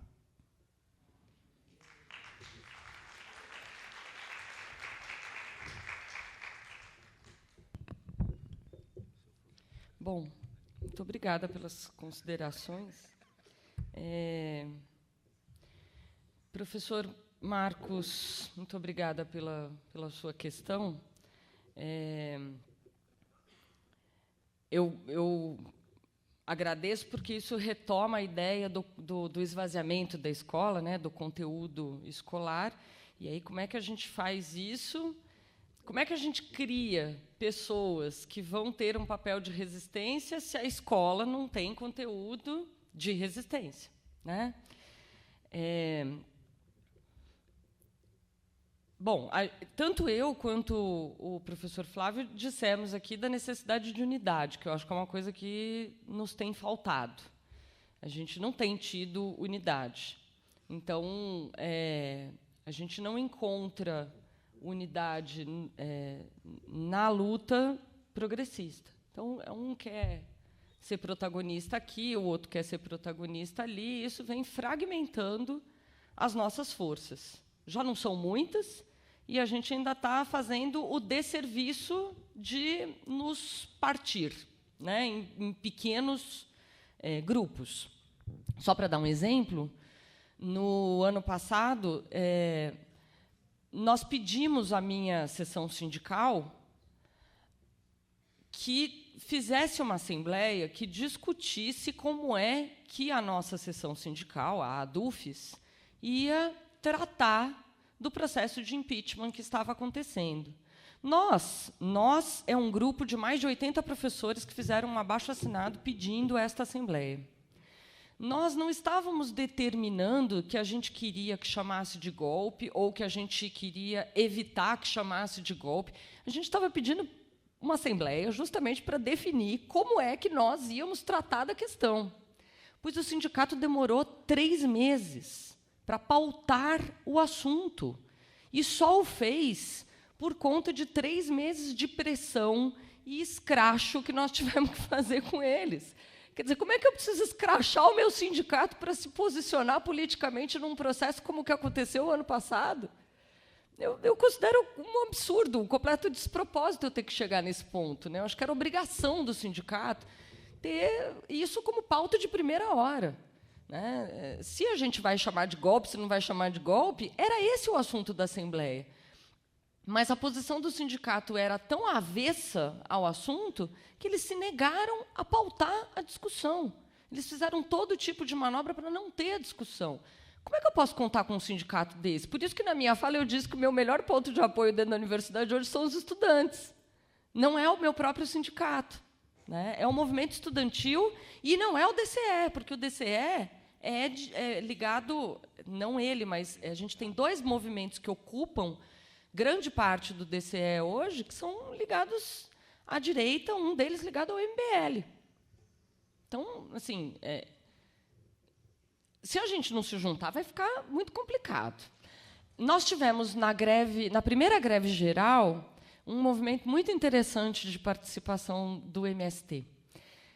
Eram vários pontos. Vitória, como é uma ilha, você fecha alguns pontos e acabou com a cidade, né? Para tudo.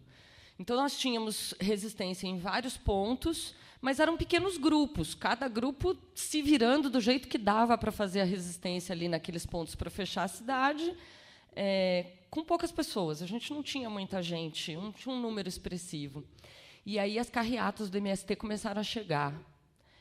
A hora que as carreatas do MST começaram a chegar, a gente falou, pronto, agora nós viramos gente grande, porque eles são muito organizados, né? Eles têm uma organização que a gente ainda não conseguiu atingir. Eu tenho o maior respeito pelo MST. No Espírito Santo, a gente tem pouca atuação do movimento do MTST, né? do Sem Teto. Mas a gente tem outros movimentos de reforma urbana, que também agora, dia 19, semana passada, foi lançado um coletivo que se chama Coletivo Resistência Urbana, que é a união de vários movimentos em torno da pauta da reforma urbana, que foi uma ação que eu achei muito importante para a gente pensar nessa ideia de unidade. Apesar de toda essa importância, eu entendo que a gente não pode preterir da escola, porque eu brinco sempre com os meus alunos quando falo disso, que assim, eu não conheço bebê sindicalista, mas bebê frequenta a escola.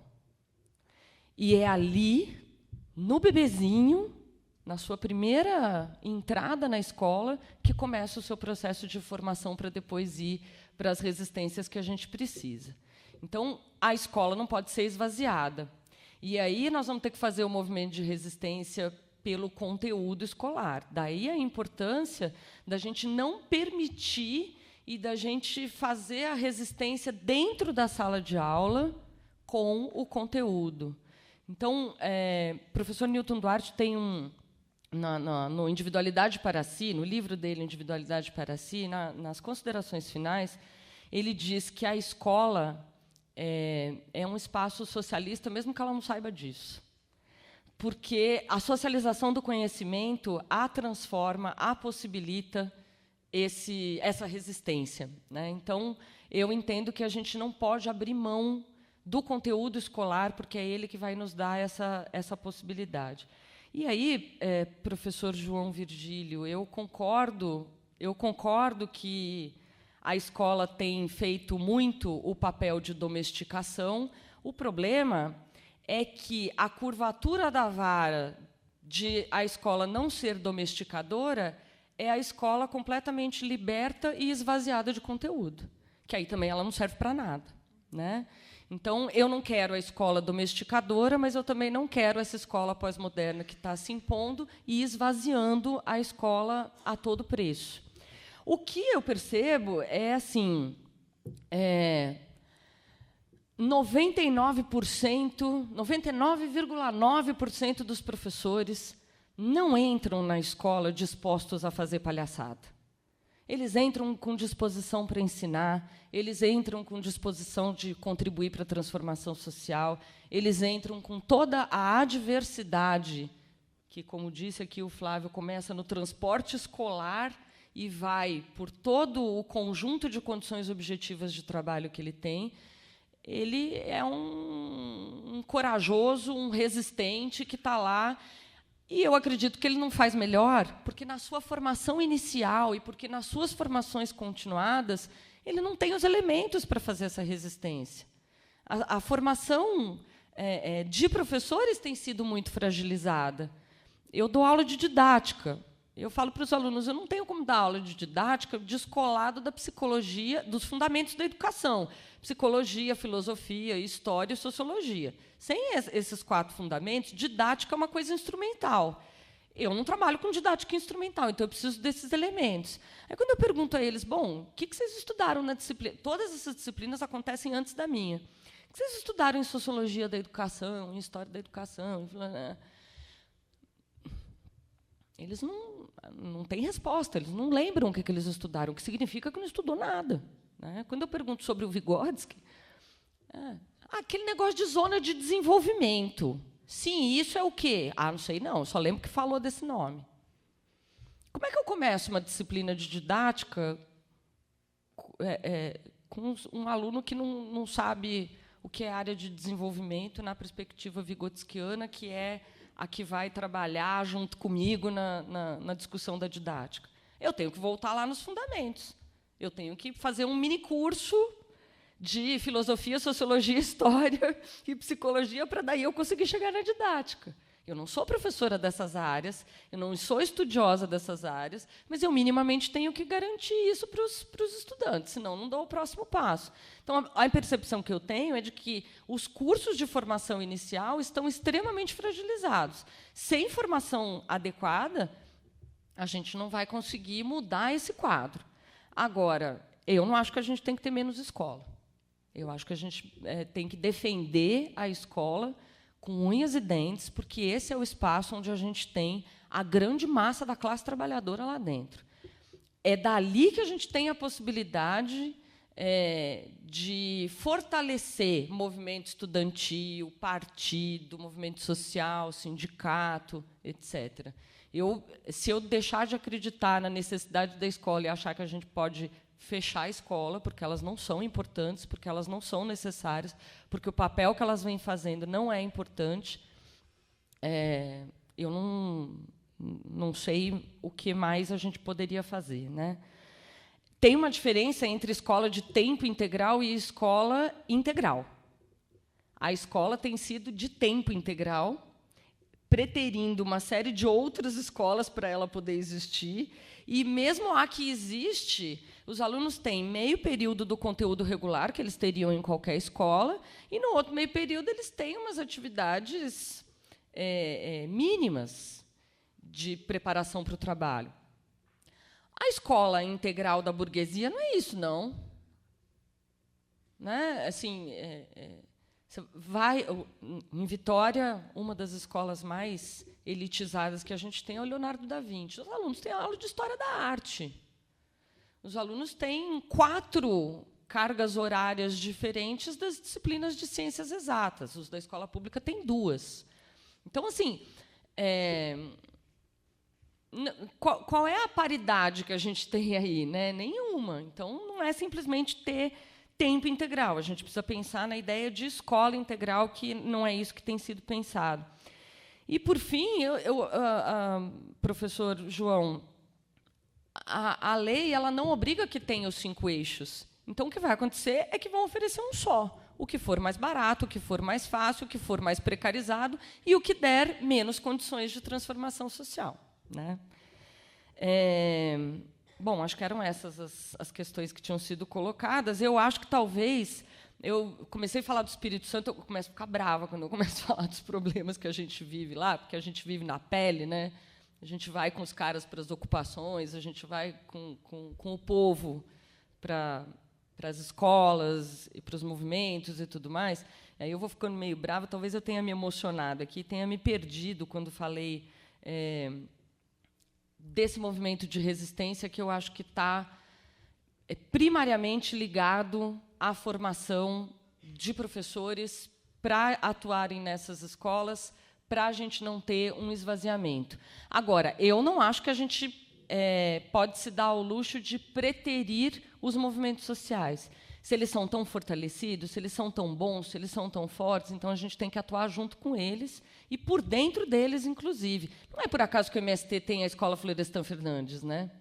Não é por acaso que eles têm ali cursos de formação e que eles fortalecem, porque o conteúdo não é neutro. Não basta dizer que a gente vai ter uma escola cheia de conteúdo. Uma escola cheia de conteúdo, ela pode estar cheia de conteúdo burguês, né?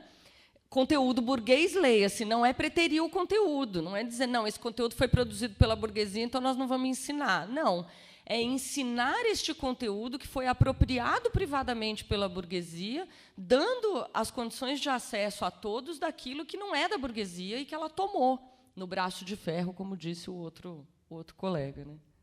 Então, nós vamos tirar dela no braço de ferro. Obrigada, Ana. Professor Flávio. Bem, Ana, muito obrigado por ter respondido tudo.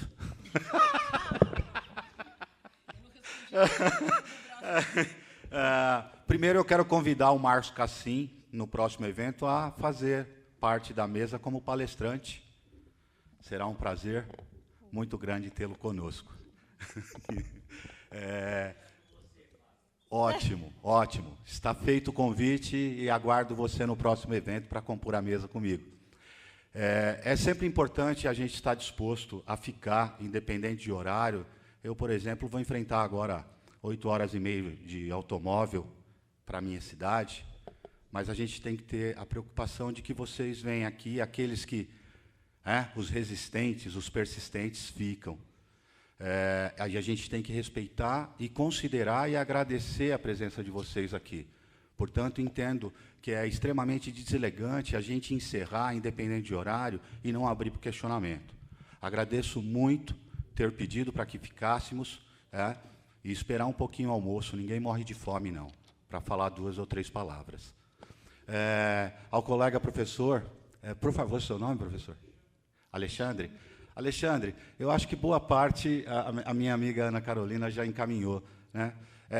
Nós não temos uma fórmula mágica, e você, como professor e como bom profissional da educação, que eu tenho certeza que sabe disso. Aliás, e ontem falávamos disso na sala que coordenamos. A produção feudal, o sistema de produção feudal, teve uma duração, em tese, clássica, de 10 séculos, para que a burguesia se movimentasse e manobrasse a classe, não chamaria de proletária, mas a classe trabalhadora de uma maneira geral, para promover a revolução. Nós temos 200 anos de capitalismo. E eles foram, não adianta a gente negar, eles foram e são extremamente eficientes e perspicazes no seu processo de inculcação e disseminação ideológica. Eles são extremamente competentes em nos retirar o que comer, inclusive. O pouco, a gente fica preocupado se o pouco não vai dar para todo mundo, sempre. Aquela frasezinha básica, aquele jargão. Então, eu entendo que, na atual conjuntura de pressão total, de expansão, de massificação, de maximização da exploração, em que exército de mão de obra de reserva já não vem mais ao caso, na medida em que boa parte dele é extremamente especializado. Em contrapartida, a gente tem que ter claro que o processo de formação, como a professora Ana Carolina nos trouxe, e a comparação que ela fez na doutrinação e no nada, que nos deixa desesperados na situação atual. Porque se existia doutrinação, antes ainda existia, querendo ou não, professor João, uma possibilidade de você se encaminhar e acordar. E o nada? É um projeto, como o professor acabou de falar. O nada é o nada mesmo. É o cabeça quadrada.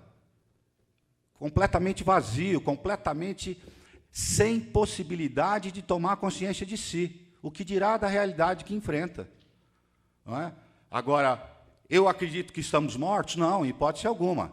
Eu acredito ainda no nosso trabalho, senão eu não estaria aqui falando. Mas, infelizmente, em contrapartida, a professora Ana Carolina falou, nós entendemos que 90%, 99% dos professores que chegam à educação chegam bem intencionados. O problema é que 70% deles, no decorrer da carreira, se desliga completamente, se desfaz dela. E a maldita mídia que aí está, e a principal delas, atinge 200 milhões de brasileiros em 30 segundos, enquanto a gente leva 30 anos para atingir 100 cabeças. A luta é desigual, mas ela deve ser permanente, insisto. Então, o processo de conscientização desse grupo que pode se movimentar, ele tem que ser desenvolvido, querendo ou não, por nós. Não vejo outro caminho. Eu entendo como, se não única, uma das principais possibilidades de transformação, não só do ser humano, mas da nossa sociedade e da sociedade que nós vivemos hoje, encurralados, na verdade.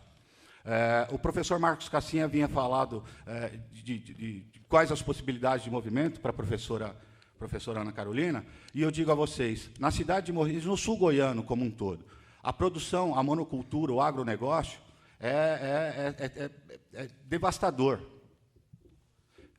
E nós não temos nenhum sindicato que represente a classe trabalhadora, em situação alguma. Nós não temos nenhum movimento social em defesa do trabalhador. Então, realmente, ficamos de mãos atadas. Mas eu entendo que a luta daqueles, e, sobretudo, do principal movimento social do nosso país, como a professora Ana Carolina trouxe, ainda nos inspira e nos mantém vivos em direção à luta. E não podemos esquecer que o Estado foi amplamente, né, apropriado para garantir a legalidade e a legitimidade do processo de exploração do capital à classe trabalhadora a partir das leis fabris inglesas. Mas não podemos desistir da luta. Não sei se consegui, mas tentei. Obrigado. Obrigado, pessoal. Agradeço, professor Flávio. Eu gostaria de fazer só um registro aqui de que o professor Flávio e a professora Ana Carolina foram requisitados nas últimas semanas, aos 46 do segundo tempo. E vocês perceberam no site que houve uma mudança na programação e que foi necessário, e eu acho que essa mesa supriu com muita qualidade, né, o que haveria, e eu acho que foi uma mesa com um nível de superioridade muito grande para o nosso evento. Eu só queria dizer uma coisa aqui, e que é em relação à professora Carol, que ela falou que é metade do que eu digo. A professora Ana Carolina, ela tem um contato e um trabalho grande com a professora Celita Farel. E ela tem muito mais proximidade com a gente do que ela imagina. E ela trabalha com a Celita Farel, lá na Bahia, todo mundo sabe quem é a Celita Farel, nos cursos de educação do campo. Então, no Escola Ativa, ela já participou há bastante tempo. Agora, no Escola da Terra, os cursos de pós-graduação, de especialização em educação do campo. Então, a professora Ana Carolina está também há bastante tempo lidando com o nosso objeto. E, diante de tudo o que nós discutimos aqui nesses dias, com todas as nossas inquietações, todas as nossas concordâncias e nossas discordâncias, que faz parte do processo, nós vamos continuar na denúncia e na resistência. Esse é o que nos motiva. Essa manhã foi muito emocionante, e com as falas nos chamando para a união. Pensar na nossa juventude nesse momento é uma necessidade. É uma necessidade por quê? E a gente não pode perder a esperança. Porque a juventude está sem perspectiva e sem esperança. Ela não consegue olhar à frente, como nós também não, mas nós ainda temos uma capacidade de prospectar, né, professor? E de analisar a realidade e imaginar, né, esse futuro. A juventude, por tudo que nós já discutimos aqui durante essa semana, ela já não vê muita perspectiva à frente, já não tem muita esperança. E, além desse processo escolar em que existe esse esvaziamento não só do conteúdo, do conhecimento difundido pela escola, mas também o esvaziamento da escola. o esvaziamento do trabalho do professor, a função educativa do professor, a função dele na sala de aula, como também a função desse professor como profissional. Ele não se vê como um profissional. E exemplo disso é que nas nossas últimas entrevistas com os professores da nossa pesquisa, quando eles diziam assim, eu faço comida, eu limpo a sala, eu vou buscar o pão, eu que tenho que lavar a panela, enfim, buscar o gás. E aí nós perguntávamos assim, mas isso é profissional? Isso é parte da sua função de professor? Eles diziam, não, não é. Mas se eu não fizer, quem é que faz? É tão naturalizado essa desvalorização do professor que ele considera natural tudo o que acontece. Então, essa falta de compreensão da realidade concreta não está só presente nos nossos jovens. E, diante disso, fica diferente de jogar também para eles uma outra perspectiva. No caso, os alunos, os nossos jovens, estão se alienando cada vez mais nos WhatsApps, no Facebook e mais esse monte de redes sociais e sendo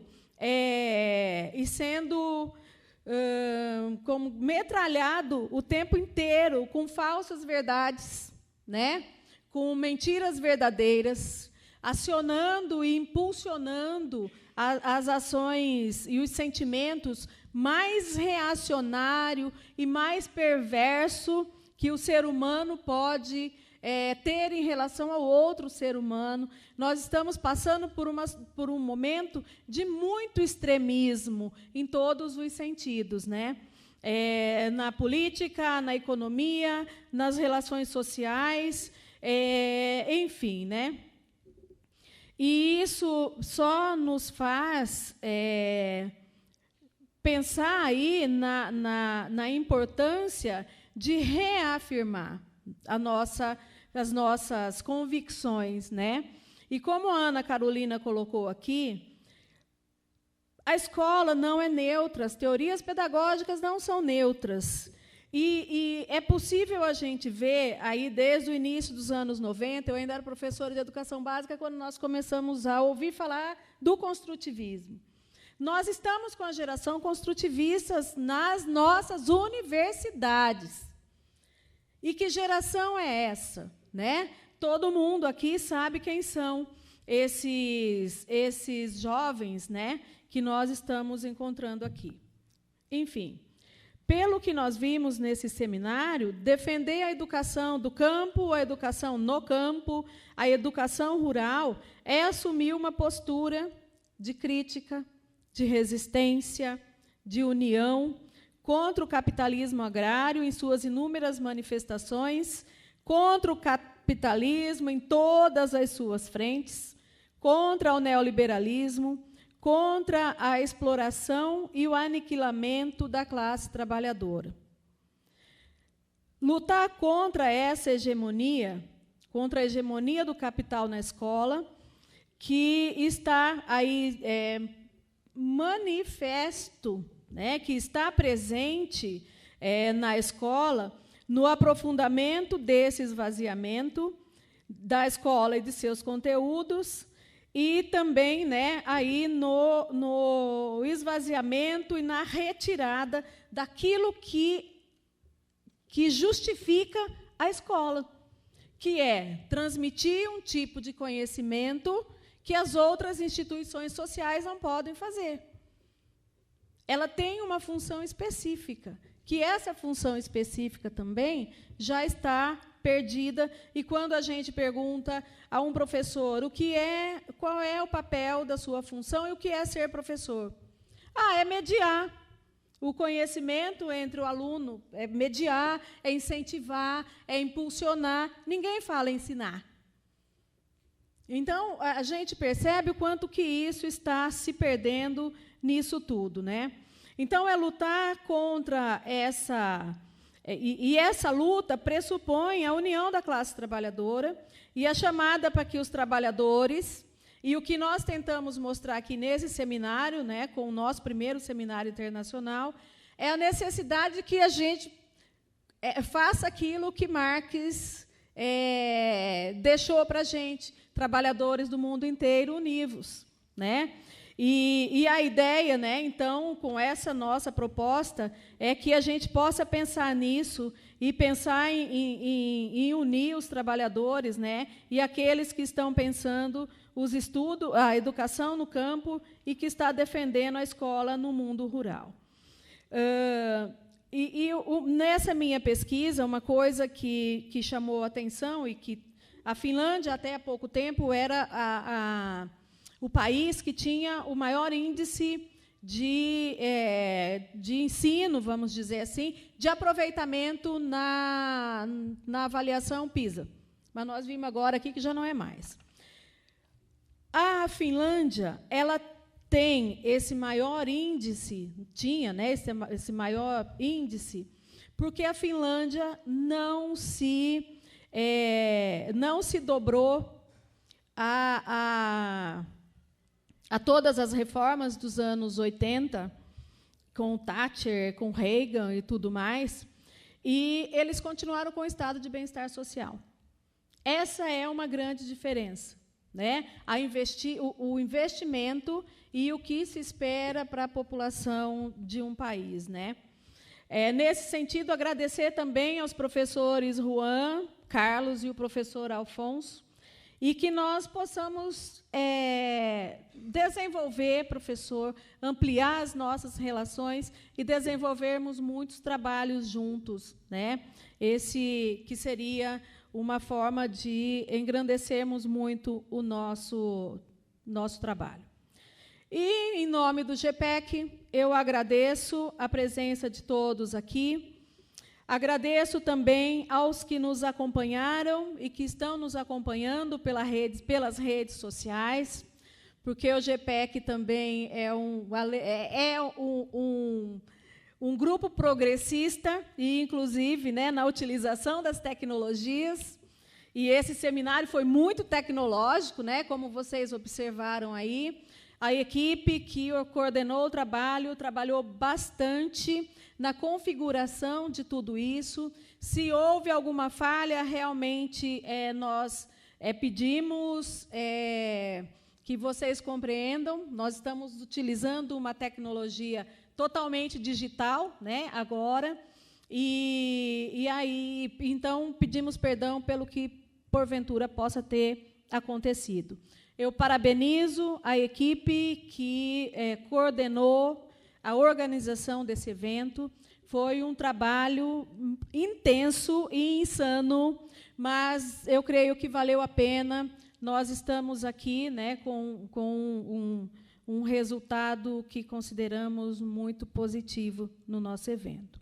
Então, que vocês tenham um bom retorno às suas casas e que nós possamos continuar unindo as nossas forças nos nossos espaços de trabalho, nos nossos espaços de atuação, junto com os movimentos sociais, enfim, né? Que a nossa luta não seja em vão e que a gente consiga resgatar o que nós pudermos nessa escola, mas esse resgate também vai ter que ser feito de dentro. Ele não vai acontecer de fora. Muito obrigada.